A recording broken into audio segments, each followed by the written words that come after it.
دا شاید هغه ویډیو وي چې ستا په ژوند کې اساسي او بنسټیز بدلون راوستلی شي.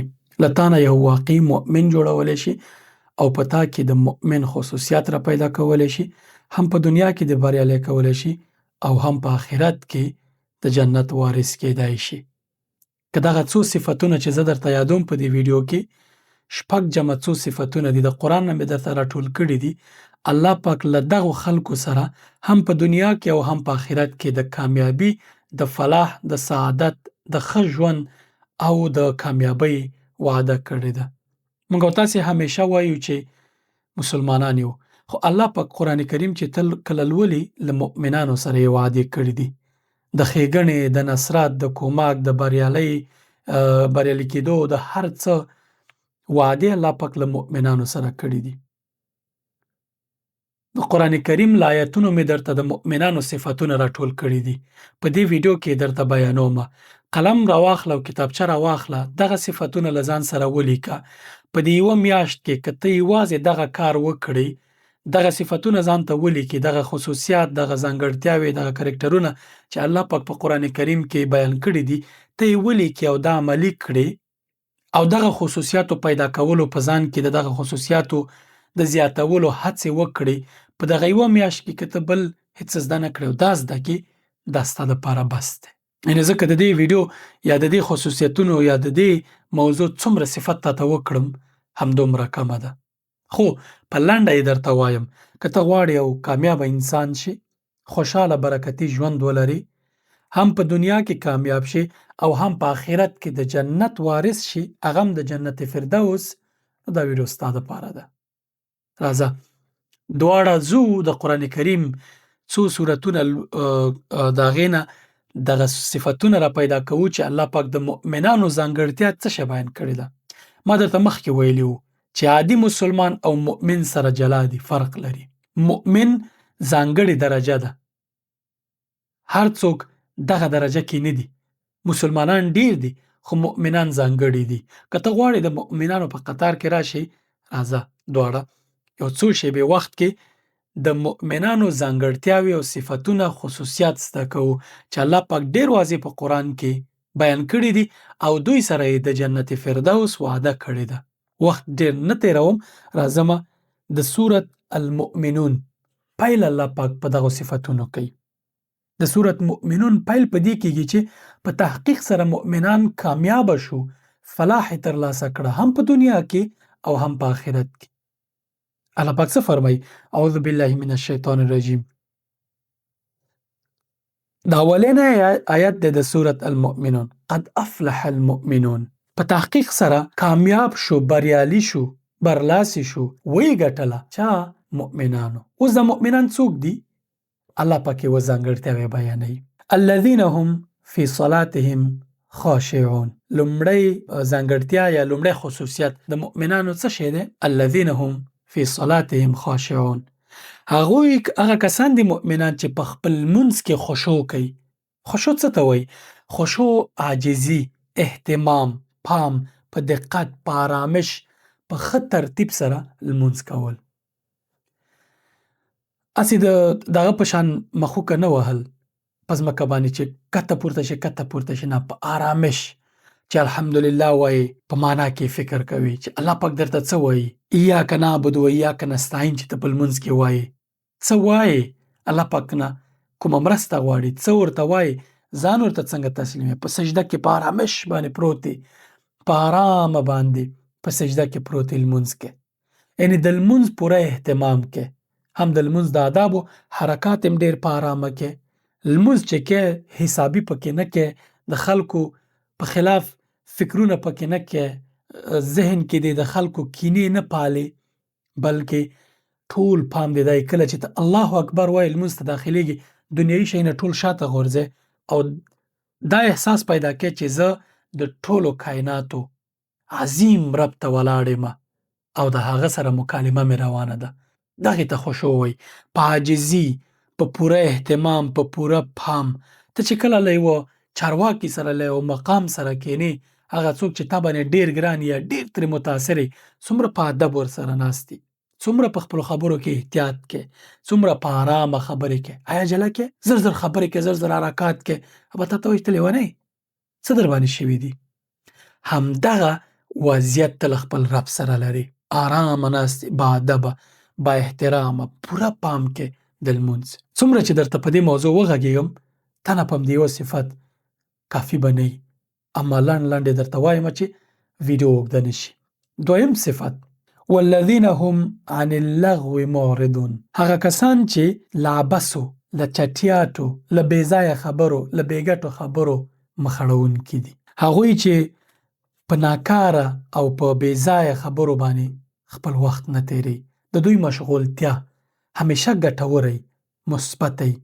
هر کار چې کوي د الله رضا پکې لټوي. خلکو د خیر ښېګڼې دپاره یو ګټور کار کوي، خپل وخت نه ښه استفاده کوي. بس چټیات، بېځایه خبرې، کینې او دا جنجالونه او دې شیانو نه ځان ساتي. خپله انرژي خلاصه په داسې څه نه کاروي چې هغه الله نه راضي کوي. هغه د نورو انسانانو د شر او ضرر دپاره استعمالیږي. دغه شیانو نه دوی ځان ساتي. په دې کې کنځا راځي، سپکې سپورې په کمنټونو کې ویل راځي، بېځایه لایفونو کې وخت تېرول د ټیک ټاک او دا هر څه راځي. خلاصه دا وخت چې دی په هر هغه څه تېری چې تا ته په دنیا او آخرت کې ګټور نه تمامېږي، دا لغو دی، بې ګټې بې فایدې شیونه. که غواړې مؤمن شي دا صفت په ځان کې پیدا کړه. دریم صفت یې دی والذین هم للزکات فاعلون. هغوی چې زکات ورکوي، معیار چې پوره کړی د زکات د دوی په سرمایه باندې، مال باندې کال پوره شوی، بعد هغې دوی د خپل مال د پاکولو د تزکیې دپاره زکات ورکوي. زکات ورکوونکي واقعي مؤمنان دي. هغوی چې د خپل مال زکات نه ورکوي، هغوی چې په خپل لمونځ کې خشوع نه لري، هغوی چې د لغو، بې ګټو خبرو، بې ځایه کنځاو، سپکو سپورو، چټیاتو ویلو نه ځان نه ساتي، دا مؤمنان نه دي. او الله پاک باندې مؤمنان ګران دي. ځانګړي انسانان د الله پاک مؤمنان دي. څلورم صفت والذین هم لفروجهم حافظون. هغوی چې د خپلو شرمګاو، هغوی چې د خپلو د بدن ځانګړو غړو، خصوصي غړو ساتنه کوي، فحشا نه کوي، زنا نه کوي، ځان له زنا ساتي، د پردیو ښځو سره، د پردیو لوڼو سره بېځایه اړیکې نه ساتي، یا د پردیو زامنو سره بېځایه ناروا اړیکې نه ساتي، شپې ورځې په ټلیفونونو کې مصروفوي، د خلکو عزت او ابرو تویي. دغه شیانو نه دوی ساتي ځانونه. او یوازې خپلو میرمنو، یوازې هغه کوم چې ورته الله پاک روا کړي دي، هغوی سره جنسي اړیکې ساتي. غیر د هغې چوکاټ نه دوی بهر نه وځي. کوم حدود چې ورته الله پاک ټاکلي دي، هغه حدودو کې دوی همیشه خپل دغه جنسي غریزه اشباع کوي. بل د دې پیوست همدې صفت پسې الله پاک وایي چې فمن ابتغى وراء ذلك فاولئک هم العادون. د دغه حدودو نه اخوا ته چې څوک قدم دی، یا اخوا څه غواړي، نو هم دوی زیاته کوونکي، تیری کوونکي دي، له حدودو تیریدونکي دي. دا یې څلورم صفتو. پنځم صفت کې الله پاک څه فرمایي؟ والذین هم لاماناتهم وعهدهم راعون.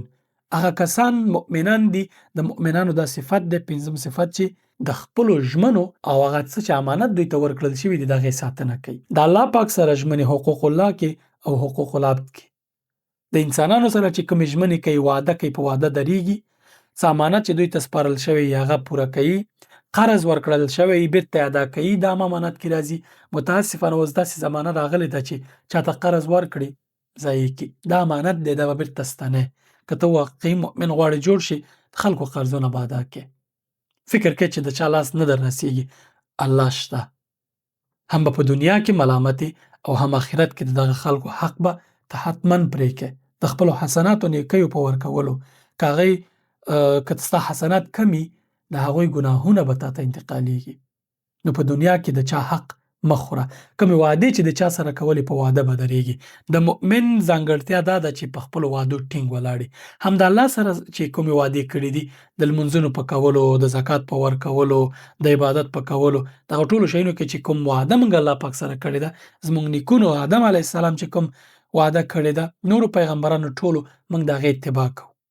او نور چا ستا ملګرو کې، ستا کورنۍ غړو کې، نورو کې د خلکو امانت چې درکړل شو بیرته یې ورسپارې. امانت کې خیانت نه کوې. دا د مؤمن صفت دی. اوس الله پاک شپږم صفت بیا تکراروي د لمانځه په اړه. اول صفت د لمانځه په اړه هلته ویل شوي چې الذین هم فی صلاتهم خاشعون، هغوی چې د خپل لمانځه خشوع کوي په لمانځه کې. اوس الله پاک وایي چې شپږم صفت لمونځ دومره مهم دی چې بیا پې ټینګار کوي. شپږم صفت کې الله پاک سورت مؤمنون د شپږم ځانګړتیا کې د مؤمنانو په اړه فرمایي چې والذین هم علی صلاتهم یحافظون، هغوی چې د خپلو لمونځونو حفاظت کوي، په وخت لمونځ کوي، دوامداره کوي، قضا کوي نه. لمونځ ته پوره پام کوي چې په خپل وخت یې وکړي، هر لمونځ وکړي، لمونځ نه قضا کوي، حفاظت کوي د خپل لمونځ، د هغې د ترتیب او د ټولو دا ټینګار الله پاک کوي په دې باندې. هلته خشوع وه، دلته حفاظت و. دوامداره لمونځ کې ته چې کله خشوع هغه وخت کېږي چې لمونځ کې داخل شي، د لمونځ نه بهر په خپل وخت لمونځ کې دوامداره کې، نه قضا کې، د کارونو نه لمونځ مهم کې. هر کار چې لري هغه پرېږدي، راځي په جانماز درېږي خپل الله سره، دغه خپل وعده پوره کې چې زه به لمونځ کوم. اوس د دغه شپږو صفتونو بیانولو په پای کې الله پاک څه وایي؟ دغه مؤمنانو ځانګړتیا چې الله پاک بیان کړله، الله پاک اوس په پای کې د دې آیتونو نه وروسته، د دغې څو آیتونو نه وروسته وایي اولئک هم الوارثون، همدغه کسان، دغه شپږ صفته چې یاد شو، دوی وارثان دي. د څه شي؟ وارث یعنی مستحق، واقعي مستحق، یعنی دوی دا وګټه، دا څه شی چې الله پاک ورسره وعده کوي دا یې وګټه، مستحق دی د دې. وارث لکه د پلار نه یا د نورو نه چې خلک میراث وړي، دا د دوی مسلم حق دی چې دغه ډالۍ دوی ته ورکړل شي د دغه صفتونو په بدل کې. هغه څه شی دی ډالۍ؟ الذین یرثون الفردوس هم فیها خالدون، هغوی چې جنت فردوس په وراثت باندې وړي، ځان مستحق کوي د جنت فردوس. دغه خلک چې دي دوی د جنت میراث داران دي، د فردوس جنت، تر ټولو لوړ جنت. الله پاک څومره عجیب تعریفونه بیان کړي. بیا وایي چې اولئک هم الوارثون الذین یرثون الفردوس هم فیها خالدون. نه یوازې دا چې دا جنت به ته په میراث ګټې، بلکې هلته به ابد دپاره ته یې، خلود دی پکې. سبحان الله، ابدي خوشبختی، ابدي اوسېدل په جنت کې، خلود، هغه هم په جنت فردوس کې. په دغه شپږو ځانګړتیاوو جمع ځینې نور چې الله پاک درته بیان کړي، اوس یې درته وایم. که دا صفتونه ته ځان کې پیدا کړي، ته د جنت وارث کېږي، هغه جنت چې فردوس جنت دی، او په هغه جنت کې خلود دی چې ته به همیشه پکې یې. نور څه غواړې؟ او په څومره عادي صفتونه یو ښه انسان هم درنه جوړېږي په دنیا کې، او آخرت کې هم دغه ډالۍ الله تا ته درکوي. نو ته به کمبختې، ته به مسکینې چې دغه صفتونه ځان کې نه پیدا کې او اهتمام ورته نه کې، ځان ته نه لیکي او په دې باندې عمل نه کې، ته بیا کمبختې، ته بیا مسکینې. ستا په حال باندې باید زړه سړی وسوځي چې ته د الله پاک دا خبرې عادي ګڼې. اوس الله پاک څه وایي؟ راځئ مخکې ځو، لږ نور صفتونه هم درته راخلم د مؤمنانو. سورت انفال نه الله پاک فرمایي انما المؤمنون الذین، واقعا مؤمنان هغه څوک دي بېشکه په تحقیق سره، الذین اذا ذکر الله وجلت قلوبهم، کله چې الله پاک یاد شي، د الله پاک ذکر وشي، د الله پاک قرآن تلاوت شي، الله پاک یاد شي، د دوی زړونه لړزېږي، زړونو کې ټکان پیدا کېږي. عجیبه صفت دی. دا داسې نه ده چې ته په زوره په ځان کې یو حرکت پیدا کړي.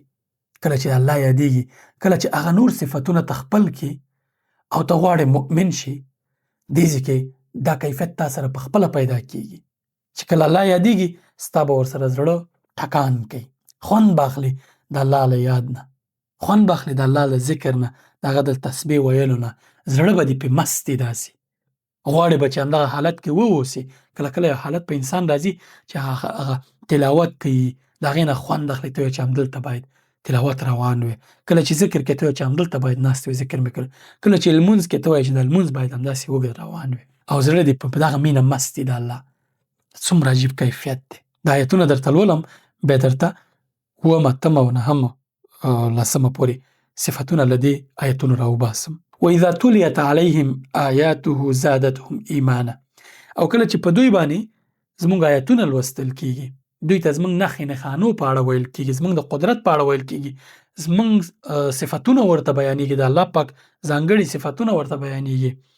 زادتهم ایمانا، د دوی ایمان قوي کیږي، د دوی ایمان کې زیادت راځي، دوی ایمان یې تازه کیږي. تلاوت اوري د قرآن، د الله پاک نوم اوري، د الله پاک صفات اسلامي بیان اوري، ایمان دې ورسره تازه کیږي. وعلى ربهم یتوکلون، او دوی په خپل رب باندې توکل کوونکي دي. هر کار چې کوي د هغې دپاره اسباب برابروي، باقي په الله توکل کوي، نور بیا د دې تشویش نه لري چې څه به کیږي. ټول امکانات اسباب برابروي، په خپل رب توکل کوي او بیا داسې سره مخکې ځي. توکل کوونکي دي. الذين يقيمون الصلاة، دا صفت دغه مخکنیو صفتونو سره مشترک دی، هغه چې لمونځ قایموي، د لمونځ پابندي کوي، لمونځ کوي. دلته یو اضافي صفت ده چې ومما رزقناهم ينفقون، د زکات ترڅنګ هغه روزي چې موږ دوی ته ورکړې د زکات بیل دغه ده، دوی ترې صدقه کوي، نفقه ورکوي، خلکو ته صدقه کوي. زکات په تا باندې لازمي دی، د خپل مال نه به 2.5% زکات ورکړي، دا په تا باندې معلوم حق دی او په تا باندې فرض دی. خو دلته یو اضافه شی چې الله پاک یاد کړی دی په دغه آیت کې، ومما رزقناهم ينفقون، دوی د خپل هغه روزي چې موږ ورکړې ده دوی ته، مال او امکانات چې کوم دوی لري، له دغې نفقه کوي. اوس په دې کې څو دغه اوس الله پاک د دې په پای کې وایي، د دې آیتونو نه وروسته وایي اولئک هم المؤمنون حقا، دوی رښتینې مؤمنان دي، هغه کسان چې دا صفتونه لري.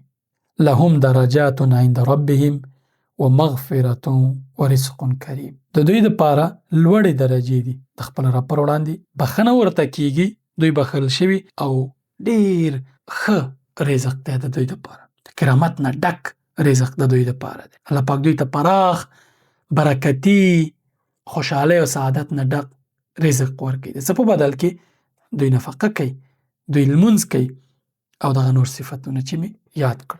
اوس په دې آیتونو کې وم صفت څه شی و؟ الوجل.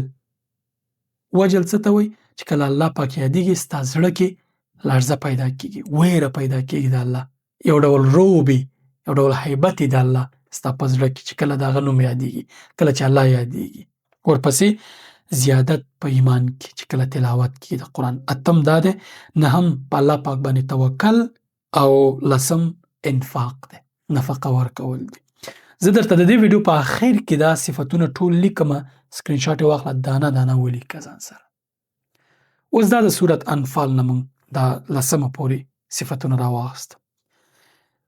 هلته هم یادونه شوې چې دا د مؤمنانو صفت دی. الله پاک په خپله واضح یاد کړي دي. قرآن کریم کې ځینې نورو ځایونو کې هم د مؤمنانو صفتونه راغلي، خو مشخص د مؤمن کلمه پکې نه ده راغلي، ځکه ځینې علما وایي چې مثلا عباد الله چې الله پاک یاد کړي دي، هلته به صفتونه یادېږي چې د الله پاک بندګانو هغه هم مؤمنانو په صفتونو کې یاد کړي، خو ما هغه راخیستې چې مشخص الله پاک ویلي دا د مؤمنانو صفتونه دي، ځکه هغه مخکې هم ویلي چې اولئک هم الوارثون الذین یرثون فی الارض، هغې په پیل کې ویل چې قد افلح المؤمنون.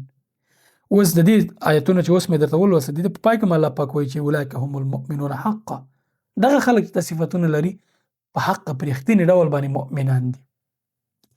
اوس د مؤمنانو په صفت کې الله پاک یو سورت توبه کې څو صفتونه بیانوي، دا هم در سره په یاد وساتئ، ویې لیکئ. دا درته زه د آیت نه 11 ترتیب باندې وایم. 11 صفت چې دی التائبون، توبه کوونکي دي. مؤمن داسې نه ده چې ګناه ترې نه کېږي، انسان نه به ګناه څنګه نه کېږي، د آدم اولاده نه څنګه خطا نه کېږي، څنګه تېروتنه نه کېږي، ځکه ده سره داسې دښمن دی، داسې نفس دی ورسره، داسې شیطان دی ورسره چې دواړه تمامه ورځ په دې اخته یي چې تا د خپلې لارې نه بې لارې کړي، د الله پاک له لارې نه دې بدل کړي. خو ته واقعي مؤمن هر دفعه چې پښه دې خویېږي، انسان یې، خلق الانسان ضعیفا، کمزوری پیدا کړل شوی، همدا د خلقت دی، همدا د الله پاک خوښ دی چې ته همداسې یې، ستا دپاره فرصتونه برابر شوي چې ته بیرته الله ته مراجعه وکړې. التائبون 11 صفت دغه دی چې توبه کوونکي. العابدون عبادت کوونکي دي، 12 عبادت کوونکي دي. 14 الحامدون حمد او ثنا ویونکي دي، روزانه په لاس باندې په تسبیح باندې د الله پاک حمد و ثنا بیانې. څومره چې کوای شي د الله پاک حمد، شکر، ثنا بیانې. هر نعمت چې الله پاک تاته درکوي، هر نعمت چې ترلاسه کوې، د هغې په بدل کې د الله پاک شکر ادا کړې. السائحون د الله پاک په لار کې تګ راتګ کوونکي دي، د حلال رزق دپاره، د جهاد دپاره، د نورو کارونو دپاره. دوی په ځمکه باندې ګرځي راګرځي، سیاحت کوي، د الله پاک د قدرتونو د کتو دپاره سفرونه کوي. دوی سفر کوونکي. دا 14. 15 الراکعون رکوع کوونکي. دا دغه نور صفتونو سره مشترک هم کیدای شي، جدا هم ته ویلی شي. که دا نور صفتونو سره دا او ورپسې الساجدون صفت مشترک و، ځکه لمانځه کې دا راځي، لمانځه کې رکوع کوونکي سجده کوونکي دواړه راځي.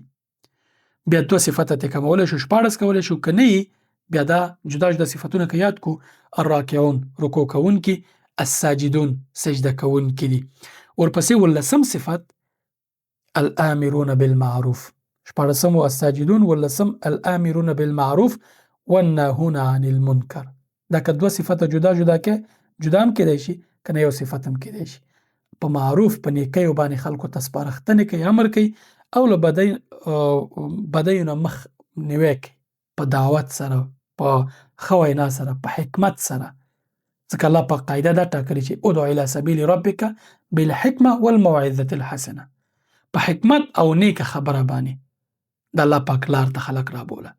وجادلهم بالتي هي احسن، په بهترینه خبره باندې خلکو سره د دین دپاره استدلال کوه. دا نه دی ویلي چې کوتک پسې راواخله او په سړکونو باندې خلک وهه. نه، دا امر بالمعروف نه دی. امر بالمعروف الله پاک ورته قاعده ټاکلې، ادع الی سبیل ربک بالحکمه والموعظة الحسنه. او بل ځای کې وایي چې وجادلهم بالتي هي احسن. خلکو سره که د دین په اړه، دغه په اړه خبرې کې، استدلال کې، بهترینه خبره ورته کوه، د دین خوبیانې ورته بیانوه. او آخري صفت چې په دې آیت کې راځي، والحافظون لحدود الله. د الله پاک د حدودو، د الله پاک هغه څه چې ټاکلي الله پاک، د هغې حفاظت کوي، د هغې نه تېرېږي. که تېر شو بیا زیاتې کوونکي دي. اوس د دې څو صفتونو، التائبون العابدون، د ټولو صفتونو په پای کې الله پاک څه فرمایي د سورة التوبه په 112 آیت کې؟ وبشر المؤمنین، او زیری ورکه مؤمنانو ته. نو دغه 18 صفتونه شاوخوا چې مې درته بیان کړل، که دا څو ورسره مشترکه مخکینیو صفتونو سره 14 کېږي، که نه 18 صفتونه چې ما د دې 3 صورتونو نه راټول کړل درته، دا درته اوس په سکرین باندې زه لیکم. د دې نه سکرین شاټ واخله او همیشه هفته کې یو ځل دې ته مراجعه کوه. که نور نشي کوای ډېر، هفته کې یو ځل دې ته مراجعه کوه او دا صفتونه ځان سره ولیکه. هر یو تن لوله، ګوره چې کوم کوم صفتونه دې ځان کې پیدا کړي دي، کوم چې نشته په تا کې هغې د پیدا کولو کوشش وکړه چې دا خصوصیت ته پیدا کړي. کوم چې شته په هغې باندې لا ډېرې حفاظت کوه. مثلا لمونځ که دې نه کوو، په لمونځ باندې پابندي شروع کړه. مثلا که سپکې سپورې درنه ویل کېږي، سپکې سپورې نورې بندې کړه. کوشش کوه هره ورځ ګوره چې نن دې څومره هڅه دا کړې ده چې سپکې سپورې، کنځاوې، دې شیانو نه مخنیوی وکړې، په دې خاطر چې ته د مؤمن صفت په ځان کې پیدا کړي. د خلکو امانت، د خلکو قرض، د خلکو سره وعدې څومره دې پوره کړي دي.